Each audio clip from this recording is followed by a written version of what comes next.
Namaskar. A warm welcome to World News, an Indian perspective on All India Radio. This is R.S. Raghu, and with me is Renuka, bringing glimpses of the major developments of the day from across the globe. Over the next half an hour, we shall bring you the latest from the world of politics, economy, sports, entertainment, and more. The headlines.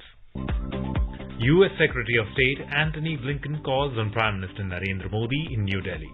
India-US strategic partnership will be of even greater global significance in the coming years, says Mr. Modi. Secretary Blinken meets External Affairs Minister and National Security Advisor Ajit Doval.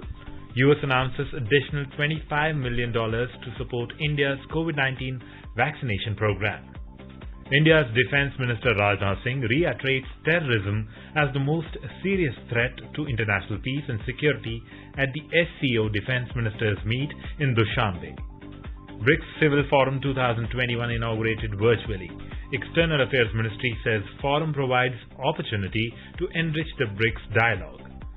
Sydney extends lockdown by another month as COVID cases continue to rise. In Tokyo Olympics, shuttler PV Sindhu and archer Deepika Kumari progress to pre-quarterfinals. Boxer Pooja Rani enters quarterfinals. And in cricket, India set a victory target of 133 runs for Sri Lanka in second T20 at Colombo. As the nationwide free COVID-19 vaccination campaign at government facilities for those above 18 years is underway, we advise our young listeners to get vaccinated and to help others to get vaccinated. We also advise our listeners not to lower their guard as COVID-19 remains a threat to our health. Please stay at home unless it is essential to go out and continue to follow these 3 simple steps. Wear a face mask, maintain 2 gaz ki duri for social distancing, focus on hand and face hygiene. For any COVID-related information and guidance, contact national helpline numbers 011-2397-8046 and 1075. And now the news in detail. U.S. Secretary of State Antony Blinken on Wednesday called on Prime Minister Narendra Modi in New Delhi. During the meeting, Mr. Modi said that the societies of the U.S. and India share a deep commitment to the values of democracy, freedom and liberty. He said the Indian diaspora in the U.S. has contributed immensely to the enhancement of bilateral ties.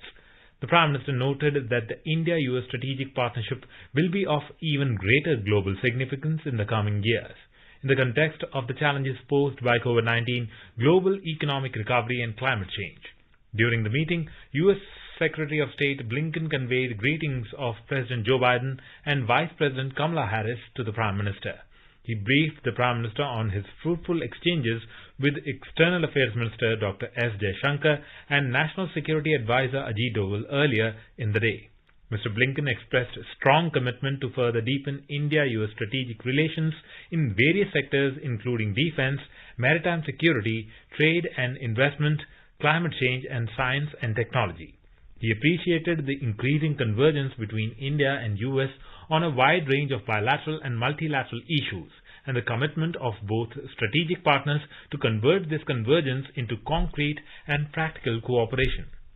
Prime Minister Modi also conveyed his warm greetings to President Biden and Vice President Harris and his appreciation for the initiatives taken by the US President, including those related to the Quad, COVID-19 and climate change. Earlier, External Affairs Minister Dr. S. Jaishankar and visiting U.S. Secretary of State Antony Blinken held a meeting in New Delhi. In his opening remarks, Dr. Jaishankar highlighted that India-US cooperation covers virtually all domains of contemporary relevance.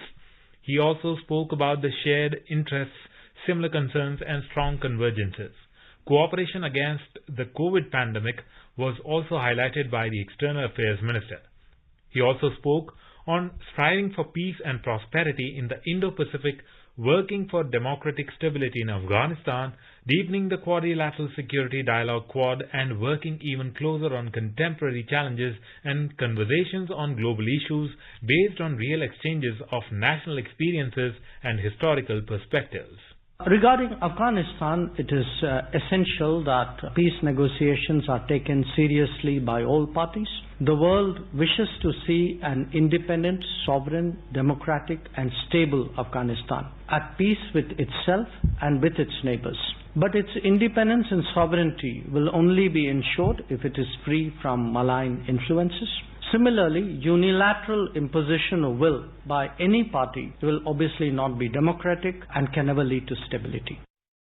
The U.S. Secretary of State said President Biden's determination is to continue to grow stronger the relationship between India and the U.S.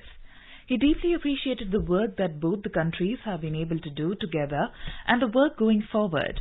Mr. Blinken said there is a greater imperative on cooperation amongst countries than ever before.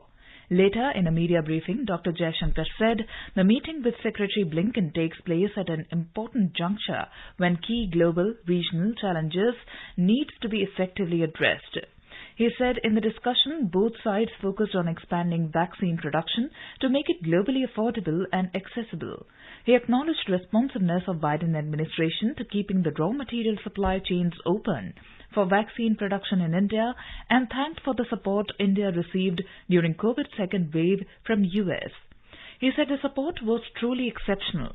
The External Affairs Minister said the bilateral ties have enhanced to a level that enables both the sides to deal collaboratively with larger issues.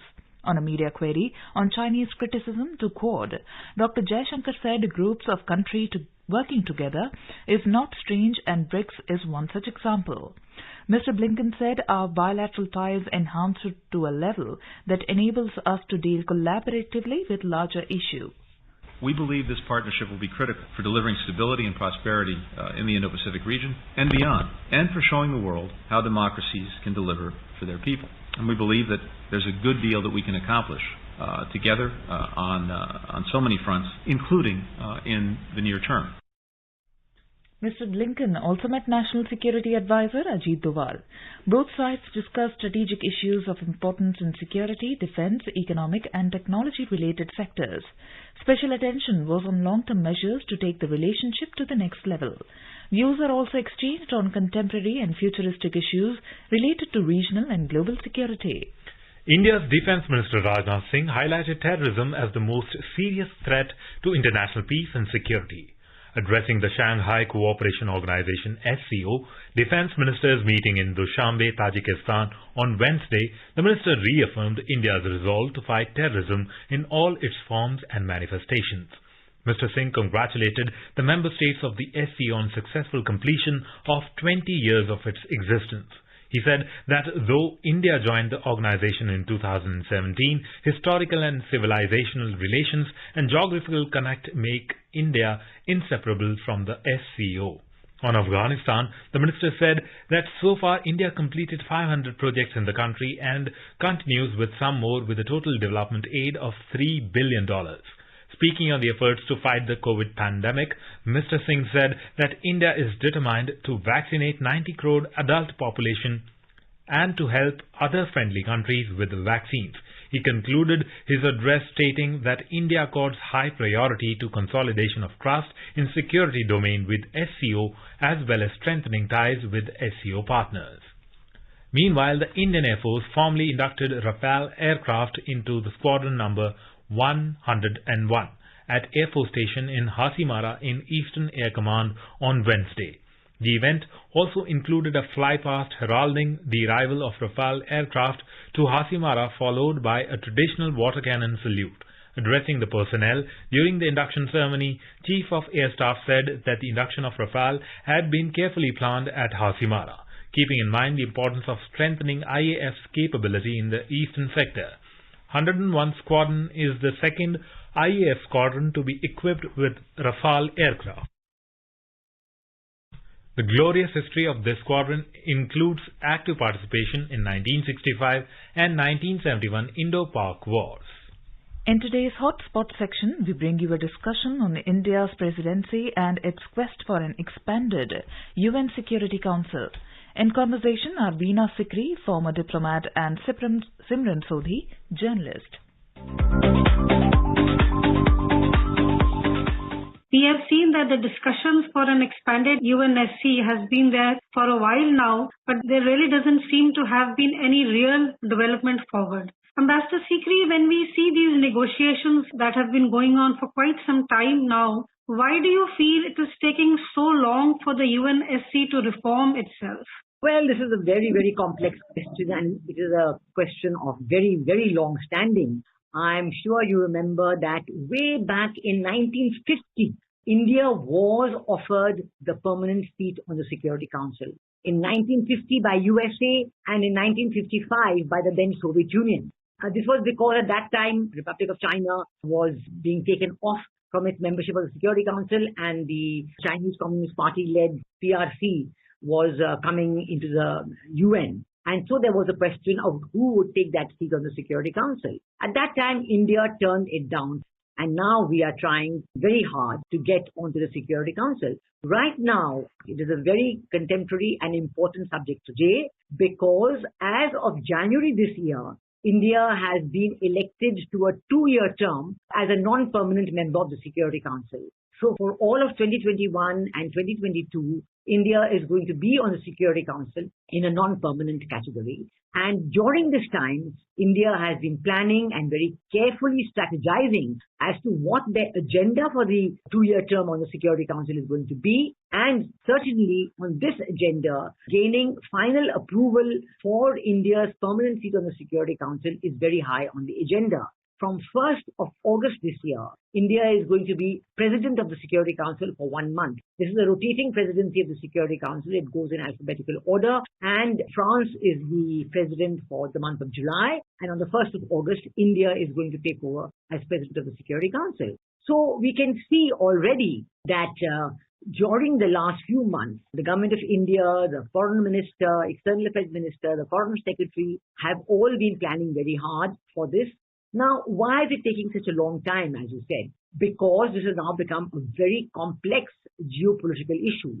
Nonetheless, it is worthy to recall at this point that all the existing permanent members of the Security Council, there are 5 existing permanent members, and of these 5, 4, France, UK, USA, and Russia, have all expressed full support for India's elevation to the permanent membership of the Security Council. It is only China who has not yet given approval and who is talking about a package deal and there's so many things to be done and so on and so forth. But let us at this stage look a little bit beyond that and see what is it that India has to do to convince people.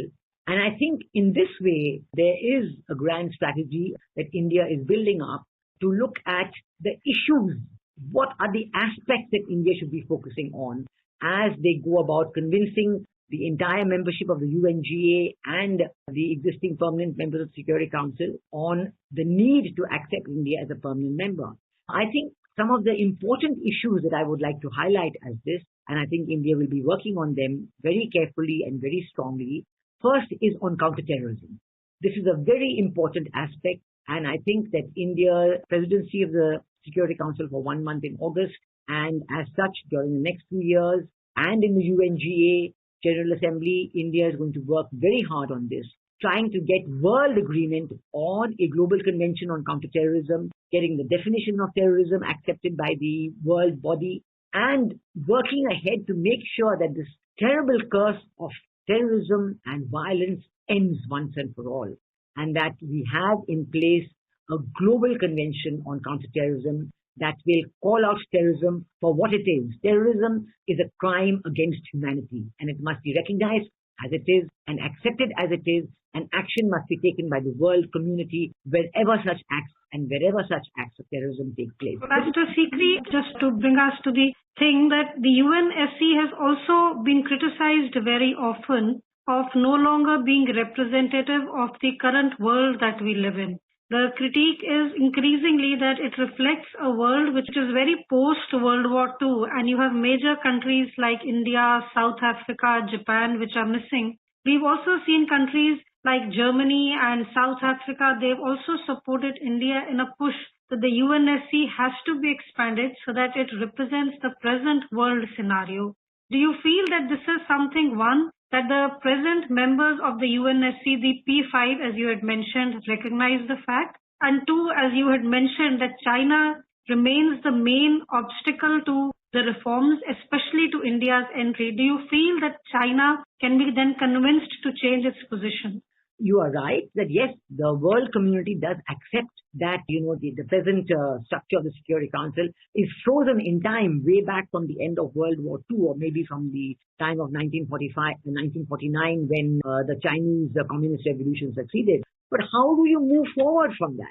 That is what I was talking about, that when the world is recognizing, all the members of Security Council, including China, recognize that yes, something has to be done because we have to make a representative world body. If you don't have a representative world body, it will not work. So this has been there for the last several decades. But now, today, as India has a 2-year term as a non-permanent member of the Security Council, India is strategizing to see how we can take this issue forward. Because while the world in general terms recognizes that yes, this is all out of date, we have to change it, but how do you do it in practical terms? What are the principles you're going to put into position? Yes, people say India is a large country and so on and so forth, and a huge economy, maybe soon it will be the third or fourth largest economy in the world, so we should be there. But just saying these generalizations is not enough to convince the world community to come on and support you.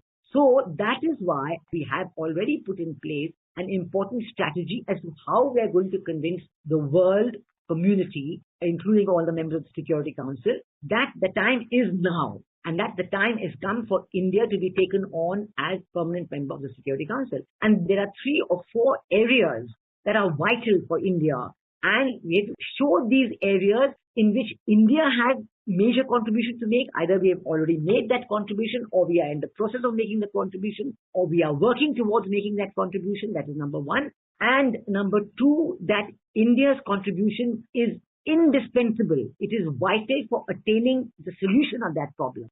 And this is where I took up this issue of counter-terrorism as being very high on India's agenda, because all parts of the world are suffering from terrorism. Europe is suffering from it, USA is suffering from it, Southeast Asia is suffering from it. Every country in the world is facing this problem of terrorism, and they are floundering that they're not able to find a solution. Today, terrorism is a global phenomenon, and you put it down in one place, it comes up in the other place. So the only answer to that is to have a global convention on counterterrorism, and that is what India has been working on, and we hope through the next 2 years, by the end of next year, we will be able to convince the world community on this.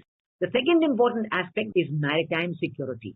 Maritime security, again, is vital because the majority of world trade is going by sea. And if the sea lanes of communication are not free and open, then it is very dangerous to world trade, to world development, to world prosperity, and to world stability. So this is a very important aspect. And here, the Quad, the Indo-Pacific, all these come in a big way. And India has a very important role to play, because of our geopolitical situation. At the crossroads of the world maritime lanes of communication, the Indian Ocean is at the heart of the Indo-Pacific. And I think that as we have a very big navy, a strong and powerful navy, and we are playing a very big role in working out and ensuring that maritime security is maintained and world trade is free and open. Third very important thing, where India has already demonstrated a very significant contribution, is in the UN peacekeeping operations. Over these years, India has made an extraordinary contribution to UN peacekeeping, and as many as 49 occasions, 200,000 troops in different parts of the world and different times during these past decades. We have also sent an all-women UN peacekeeping contingent to Liberia, which was very well accepted and very well recognized by the UN. So this UN peacekeeping operations are playing a vital role in maintaining peace and security in different parts of the world wherever there is conflict.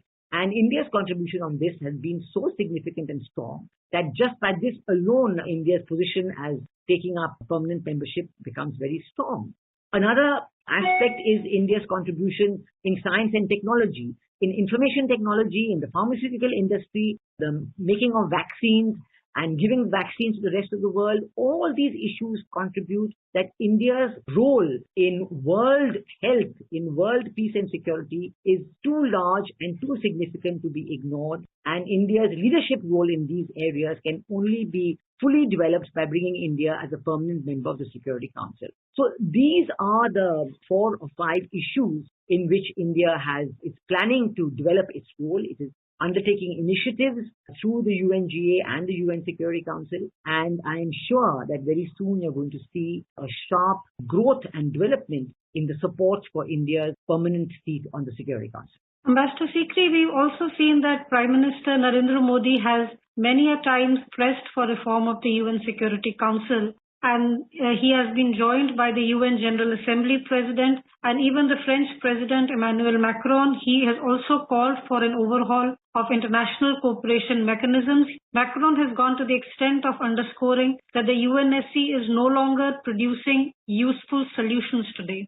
So we see that there are a lot of strong, important voices, including that of Prime Minister Modi, which has come out time and again and pressed for these reforms. And the discussion also has focused on the veto power of the P5. And there has been a general sense that maybe an expanded UNSC is being delayed time and again because the present P5 are reluctant to share this veto power. Do you feel that this critique has some merit to it? Yes, certainly it does, because those who have power are reluctant to give it up. This is the way of the world. And it doesn't only apply to the veto power in the UN Security Council, but it applies to every other part of the world. So those who have the power think that they can insist that they are right because they have that power, and they can apply the veto, and they can prevent the UN Security Council and the UN General Assembly or its various organs from moving ahead and taking actual decisive action on so many issues. So certainly there is a feeling that this UN veto power has become obstructionist. So there is a need to look at it and to make sure that in a way in which it works. So certainly when looking at the reform of the UN Security Council and looking at the question of increasing the permanent membership, together with that, this issue of the use of the veto power is certainly one of the issues on the agenda of reform of the UN Security Council. How it will work, it depends on, there are so many ideas that are being talked about. So you will have an expanded number who will be permanent members of the Security Council. First of all, probably the size of the Security Council will be expanded. Certainly, it will have to be expanded beyond the present 15. It may go up to, say, 25. And within that 25, you may have a larger number than just the present 5 who will be permanent members. There is also talk of having maybe a 2-tier. So first is the permanent members, then is the second tier, which is long-term non-permanent members. So they will not have a short 2-year term, but a longer term. So there's so many permutations and combinations which are being discussed in this regard. And what will work out finally is a matter of discussion and consensus building. Maybe in the end, this whole issue will have to go to the General Assembly, where all the members will have 1 vote each, and then we will see how it works out there. So there are many complexities, but I certainly think that this matter is very high on the agenda for India. And I mentioned all these specific issues for a certain reason, because when you ask the world community and individual countries of the world that India should be given permanent membership of the Security Council, you cannot just demand it. You have to seek the respect of the world community and the recognition and acceptance of India's need or India's request for a permanent seat on the Security Council. You have to get this acceptance based on what you are doing, based on the initiatives you are taking, based on the leadership role you are playing in so many important areas. So this is what it is. This is what we are building up. And in this respect, I mentioned all these issues like maritime security, UN peacekeeping operations, counter-terrorism activities, and so many other pharmaceutical industry, ICT industry, the modernization of the economy, and so on. So these are all points that Prime Minister Narendra Modi has been focusing on. Sabka saath, sabka vikas. This is how you're doing it, taking everybody together. And when you actually show the results to the rest of the world, I feel sure they will be convinced. And we will continue to follow India's strategy for an expanded UNSC. With these comments, we bring today's discussion to an end. Thank you. Thank you.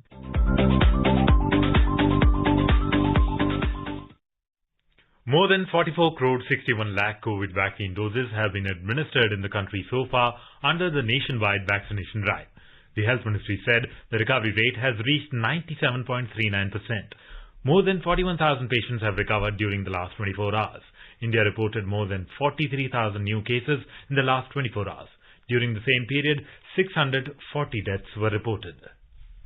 India's Minister of State, MOS Dr. Rajkumar Ranjan Singh inaugurated the BRICS Civil Forum 2021 virtually on Wednesday. Spokesperson of the External Affairs Ministry, Mr. Arindam Bagchi, said that the minister underscored that the forum provides an opportunity to interact with civil society and enrich the BRICS dialogue. India, as BRICS chair, is organizing the two-day with a focus on technology and sustainability in the backdrop of the COVID-19 pandemic.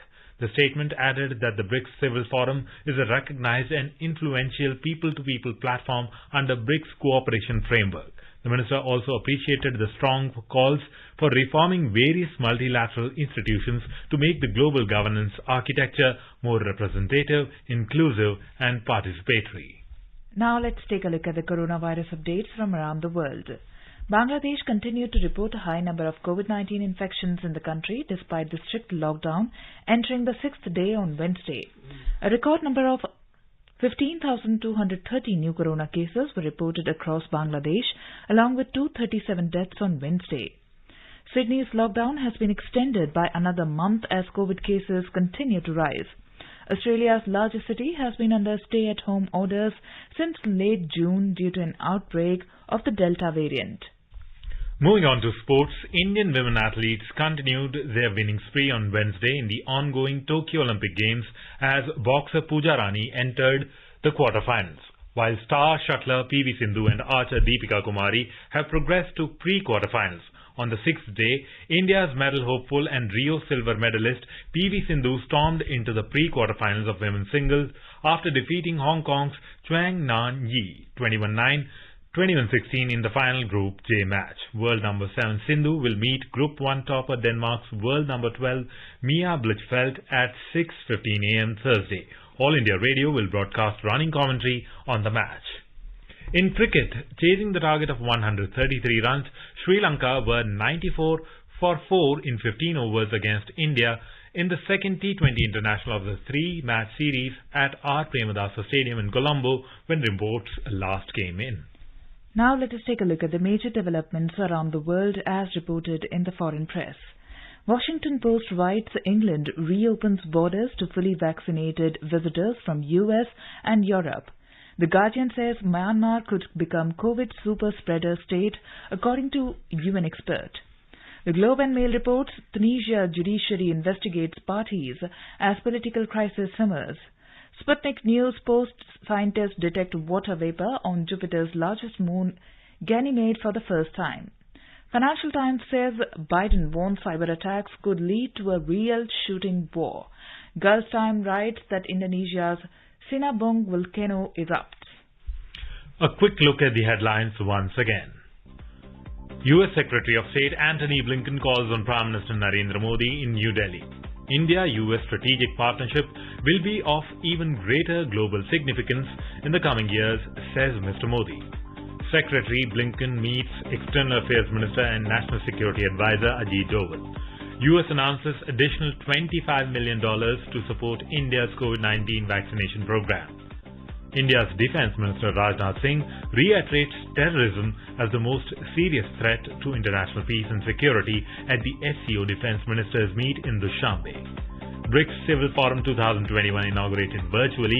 External Affairs Ministry says forum provides opportunity to enrich the BRICS dialogue. Sydney extends lockdown by another month as COVID cases continue to rise. In Tokyo Olympics, shuttler PV Sindhu and archer Deepika Kumari progress to pre-quarterfinals. Boxer Pooja Rani enters quarterfinals. And in cricket, India set a victory target of 133 runs for Sri Lanka in the second T20 at Colombo. India is celebrating the 151st birth anniversary of Mahatma Gandhi. Before we end, let us listen to his favorite bhajan, Vaishnav Jan, by artists from Peru on their Independence Day.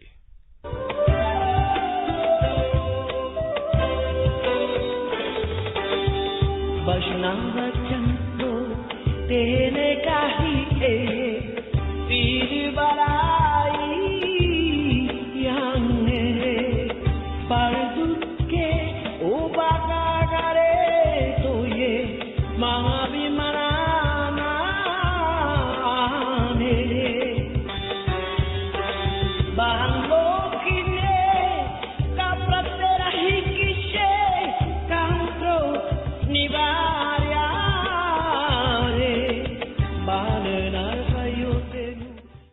And with that, we end this bulletin. We'll be back at the same time tomorrow with the next edition of World News.